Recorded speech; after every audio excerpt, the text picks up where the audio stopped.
ብንጠነቁልም ብናስተነቁልም አሁን ለምንኖራት ጊዜ እኮ ነው። መሞት አይቀርም። ሀብት ብትሰበስብ ብታግበሰብስም አሁን እኮ ነው። መሞት አይቀርም። ብትሳደብ ክፉ ብትናገር ልከበር ብትል ሁሉንም ነገር ብታረግ አሁን እኮ ነው። ከሆነ ሰዓት በኋላ አንተነትህን ትረሳለህ፣ አፈር ውስጥ ትገባለህ።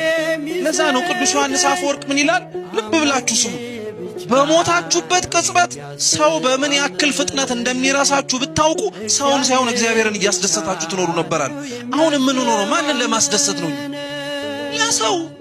ለሰው አንወሻሽ። ለሰው ሰው አይቶን ደስ እንዲለው፣ ሰው አይቶን እንዲኮራ፣ ሰው አይቶን ጎሽ እንዲለን ነው እንጂ እግዚአብሔርን ብለን ነው እንደኛ አኗኗራችን አይመስልማ። አፋችን ሊለው ይችላል፣ አኗኗራችን ግን አይመስለው። ለዛ ነው ይሄን ድክመታችንን ልክ እንደ አባ ጴሜን እንጸልያለን። አቤቱ ጌታ ሆይ እስኪበሉ ምላስ የሚለውን ልቤም እንዲሆነው አስለምደው። አይገርማችሁም? እንደኛ ምላስ እኮ አማኝ የለም፣ እንደኛ ምላስ ታዛዥ የለም፣ እንደኛ ምላስ እግዚአብሔር የሚል የለም። ልባችንና ሰውነታችን ግን ሌላ ያስተናገደውን ያውቀዋል። በውስጥ ጠንቅቆ ነው የሚያውቀው። ብንጠነቁልም ብናስተነቁልም አሁን ለምንኖራት ጊዜ እኮ ነው። መሞት አይቀርም። ሀብት ብትሰበስብ ብታግበሰብስም አሁን እኮ ነው። መሞት አይቀርም።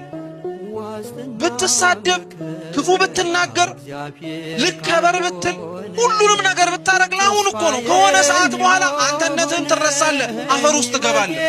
ለዛ ነው ቅዱስ ዮሐንስ አፈወርቅ ምን ይላል? ልብ ብላችሁ ስሙ።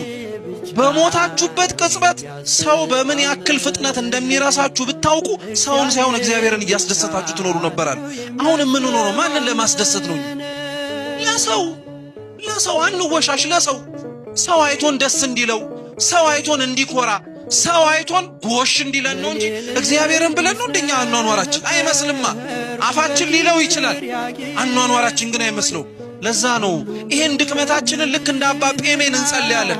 አቤቱ ጌታ ሆይ እስኪበሉ ምላስ የሚለውን ልቤም እንዲሆነው አስለምደው።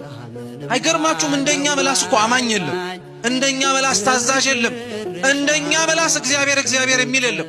ልባችንና ሰውነታችን ግን ሌላ ያስተናገደውን ያውቀዋል። በውስጥ ጠንቅቆ ነው የሚያውቀው። ብንጠነቁልም ብናስተነቁልም አሁን ለምንኖራት ጊዜ እኮ ነው። መሞት አይቀርም። ሀብት ብትሰበስብ ብታግበሰብስም አሁን እኮ ነው። መሞት አይቀርም። ብትሳደብ ክፉ ብትናገር ልከበር ብትል ሁሉንም ነገር ብታረግ አሁን እኮ ነው። ከሆነ ሰዓት በኋላ አንተነትህን ትረሳለህ፣ አፈር ውስጥ ትገባለህ። ለዛ ነው ቅዱስ